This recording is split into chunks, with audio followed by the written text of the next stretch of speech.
নমস্কার বন্ধুরা, সুপ্রতীক টক নিউজে স্বাগত। মাত্র ৪৮ ঘন্টা মুখ্যমন্ত্রী হওয়ার পর ৪৮ ঘন্টার মধ্যে শুভেন্দু অধিকারী নবান্নের ১৪ তলায় বসলেন তার প্রথম মন্ত্রিসভা বৈঠকে, এবং সেই বৈঠক থেকে বেরিয়ে এলো ৬টি সিদ্ধান্ত, যেগুলো দেখে অনেকের মনে প্রশ্ন জাগছে, এগুলো কি সত্যিই বাংলার গেম চেঞ্জার নাকি শুধু রাজনৈতিক বার্তা। ৩০ বছর আগের হতে পারে, ১০ বছর আগের হতে পারে, কোনো সামাজিক প্রকল্প আমরা বন্ধ করছি না। আমরা পেপারলেস অফিসও করব, আমরা সমস্ত পোর্টালগুলোকে আপডেটও করব, এবং সমস্ত বেনিফিশিয়ারি ডিবিটির মাধ্যমে, যেটা নরেন্দ্র মোদীজির নেতৃত্বে দেশের সরকার করেছে, ডাইরেক্ট বেনিফিট ট্রান্সফারের মাধ্যমে হবে, এবং সবটাই স্বচ্ছতার সঙ্গে হবে। আপনার প্রশ্নের উত্তরে আমি পরিষ্কার বলে দিই, যে স্কিমটার কথা আপনি বলেছেন, আমি শুধু ওই স্কিমটা নয়, চালু থাকা কোনো সামাজিক কল্যাণকর কর্মসূচি বন্ধ এই সরকার করছে না, কিন্তু ট্রান্সপারেন্ট স্বচ্ছতার সঙ্গে সেগুলো হবে। কোনো মৃত ব্যক্তি তিনি কোনো সামাজিক প্রকল্পের সুযোগ পেতে পারেন না, আপনিও বলবেন না পাওয়া উচিত নয়।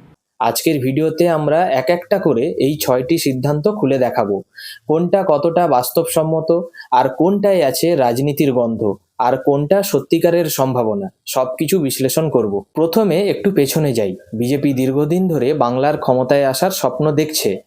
২০২১ সাল হেরেছে, কিন্তু ২০২৬ সালে ইতিহাস বদলে গেল। পশ্চিমবঙ্গে প্রথমবারের মতো বিজেপি সরকার গঠন করলো এবং শুভেন্দু অধিকারী মুখ্যমন্ত্রী হিসাবে শপথ নিলেন ৯ই মে। এবার ভাবুন, এই জয়ের পর প্রথম মন্ত্রিসভা বৈঠকটা কতটা গুরুত্বপূর্ণ।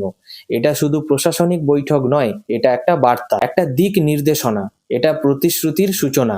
শুভেন্দু অধিকারী বলেছেন, নতুন সরকার স্বচ্ছ ও দক্ষ প্রশাসনের ওপর মনোযোগ দেবে এবং বছরের পর বছর ধরে আটকে থাকা বিষয়গুলোর দ্রুত সমাধান করবে।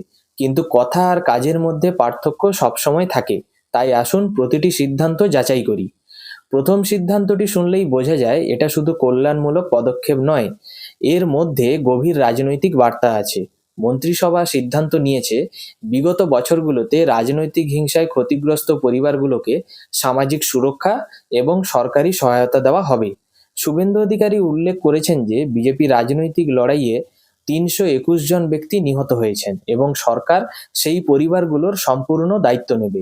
এখন একটু ভাবুন, এই সংখ্যাটা ৩২১ জন, এটা কিন্তু রাজনৈতিক দিক থেকেও খুব তাৎপর্যপূর্ণ। বিজেপি দীর্ঘদিন ধরে বাংলার রাজনৈতিক হিংসার অভিযোগ তুলে আসছিল, তবে এখানে প্রশ্নও আছে, এই পরিবারগুলো চিহ্নিত করবার পদ্ধতি কি হবে, তদন্ত প্রক্রিয়া কতটা নিরপেক্ষ হবে, এই প্রশ্নগুলো কিন্তু সময় উত্তর দেবে। এবার আসুন দ্বিতীয় সিদ্ধান্তে, যেটা হয়তো সব থেকে চর্চিত হচ্ছে। সীমান্ত এলাকায় বিএসএফ এর কাঁটাতার দেওয়ার জন্য জমি অধিগ্রহণের প্রক্রিয়া শুরু হয়ে গেছে। মুখ্যমন্ত্রীর মতে ৪৫ দিনের মধ্যে এই জমি স্বরাষ্ট্র মন্ত্রণালয়ে হস্তান্তর করা হবে এবং বিএসএফ তারপর কাঁটাতার দেওয়া কাজ করবে। এখন কেন এটা গুরুত্বপূর্ণ? বাংলাদেশ সীমান্তে অবৈধ অনুপ্রবেশ, গরু পাচার, মাদক চোরাচালান, এগুলো বাংলার সীমান্তবর্তী জেলাগুলোতে দীর্ঘদিনের সমস্যা। কেন্দ্রীয় সরকার অনেক দিন ধরেই চেয়েছিল, কিন্তু রাজ্য সরকারের সহযোগিতার অভাবে জমি পাওয়া যাচ্ছিল না। আপনারা কি জানতেন, বহু কিলোমিটার সীমান্ত এখনো কাঁটাতার ছাড়া রয়েছে, শুধু জমি হস্তান্তর না হওয়ার কারণে? এখন এই সিদ্ধান্ত কার্যকর হলে সেটা অনেক বড় পরিবর্তন আনতে পারে, আর ৪৫ দিনের সময়সীমা খুবই উচ্চাভিলাষী, তা মানতে হবে। তৃতীয় সিদ্ধান্তটা হয়তো সাধারণ মানুষের জীবনে সবথেকে সরাসরি প্রভাব ফেলবে। মন্ত্রিসভার অন্যতম বড় ঘোষণা হলো পশ্চিমবঙ্গে আয়ুষ্মান ভারত চালু করা। কেন্দ্রের এই ফ্ল্যাগশিপ স্বাস্থ্য বীমা প্রকল্পটি আগের সরকারের আমলে বাংলায় কার্যকর হয়নি।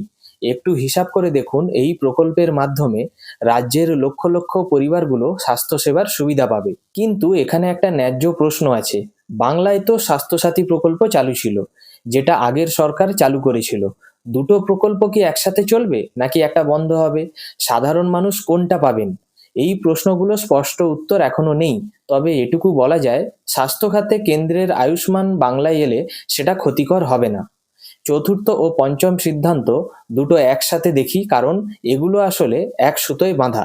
মন্ত্রিসভা বেশ কিছু কেন্দ্রীয় প্রকল্প বাংলায় চালু করবার অনুমোদন দিয়েছে, যার মধ্যে আছে প্রধানমন্ত্রীর জন আরোগ্য যোজনা, বেটি বাঁচাও বেটি পড়াও এবং পিএম ফল কিষাণ বীমা যোজনা। একই সাথে পশ্চিমবঙ্গ ক্যাডারের আইএএস ও আইপিএস অফিসারদের কেন্দ্রীয় সরকারের প্রশিক্ষণ কার্যক্রমে পাঠানো হবে বলে বড় ঘোষণা করা হয়েছে।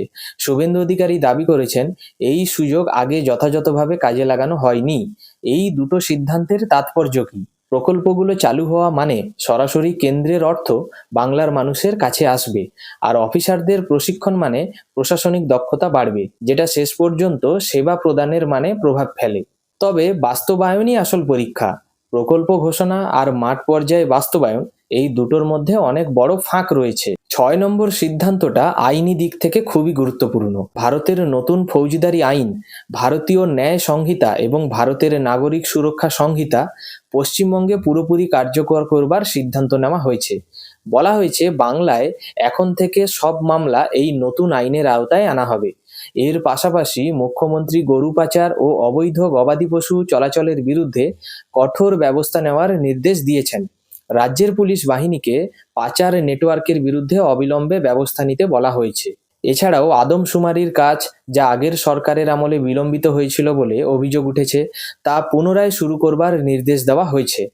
আর এই যে সিদ্ধান্ত, যেটা অনেকের নজর এড়িয়ে গেছে, সরকারি চাকরিতে বয়সের ঊর্ধ্বসীমা 5 বছর বাড়ানো হয়েছে। এটা কিন্তু বাংলার লক্ষ লক্ষ চাকরি প্রার্থীদের জন্য সরাসরি আপাতত সুখবর। এখন একটু পিছিয়ে এসে পুরো ছবিটা দেখি। শুভেন্দু অধিকারী নিজে বলেছেন, ডাবল ইঞ্জিন সরকার সব উন্নয়নমূলক কাজ সম্পন্ন করবে। এই প্রথম মন্ত্রিসভা বৈঠকের 6টি সিদ্ধান্ত সেই প্রতিশ্রুতির প্রধান পদক্ষেপ। কিন্তু ব্যালেন্সড দৃষ্টিভঙ্গি দিয়ে ভাবলে বলতে হবে, আয়ুষ্মান ভারত বছরের পর বছর আটকে ছিল। সীমান্তের কাঁটাতার নিয়ে বহুদিনের জটিলতাও ছিল। কেন্দ্রীয় প্রকল্পগুলো বাংলায় না আসায় সাধারণ মানুষ এই সুবিধা থেকে বঞ্চিত ছিলেন। এই বিষয়গুলো সমাধানের উদ্যোগ নিঃসন্দেহে ইতিবাচক। রাজনৈতিক হিংসার শিকারদের চিহ্নিত করবার নিরপেক্ষ পদ্ধতি কি হবে? 45 দিনে সীমান্তে জমি হস্তান্তর কতটা বাস্তবসম্মত? বিদ্যমান রাজ্য প্রকল্পগুলোর সাথে কেন্দ্রীয় প্রকল্পের সমন্বয় কিভাবে হবে? এই প্রশ্নগুলো দুর্বলতা নয়, এগুলো স্বাভাবিক জিজ্ঞাসা, যেগুলোর উত্তর সময়ের সাথে সাথে পাওয়া যাবে। পশ্চিমবঙ্গের রাজনীতিতে একটা নতুন অধ্যায় শুরু হয়েছে। প্রথম মন্ত্রিসভা বৈঠকের 6টি সিদ্ধান্ত, কিছুটা প্রশাসনিক, কিছুটা রাজনৈতিক, কিছুটা কল্যাণমূলক, মিলিয়ে একটা বার্তা দিচ্ছে। নতুন সরকার দ্রুত কাজ করতে চায়, এটা বোঝা যাচ্ছে। কিন্তু ইতিহাস বলে, ঘোষণার উত্তেজনা থেকে বাস্তবায়নের মাটিতে নামতে অনেক বাধা থাকে। আমলাতান্ত্রিক জটিলতা, রাজনৈতিক প্রতিরোধ, সম্পদের সীমাবদ্ধতা, এগুলো পার করেই দেখাতে হবে যে ডাবল ইঞ্জিন সত্যিই দ্রুত চলে। বাংলার মানুষ দেখতে চায় স্বাস্থ্যসেবা পৌঁছচ্ছে কিনা, সীমান্ত নিরাপদ হচ্ছে কিনা, বা চাকরি পাওয়া সহজ হচ্ছে কিনা। কথার ট্রেন অনেক ছেড়েছে, এবার দেখার পালা কাজের ট্রেন কতদূর যায়। এই ভিডিওটা কেমন লাগলো কমেন্টে জানাবেন। আপনাদের মতে এই 6টি সিদ্ধান্তের মধ্যে কোনটা সবথেকে বেশি গুরুত্বপূর্ণ? আর যদি মনে হয় এই বিশ্লেষণটা কাজে লেগেছে, তবে শেয়ার করুন, চ্যানেলটিকে সাবস্ক্রাইব করুন। পরবর্তী ভিডিওতে আবার দেখা হবে। ধন্যবাদ।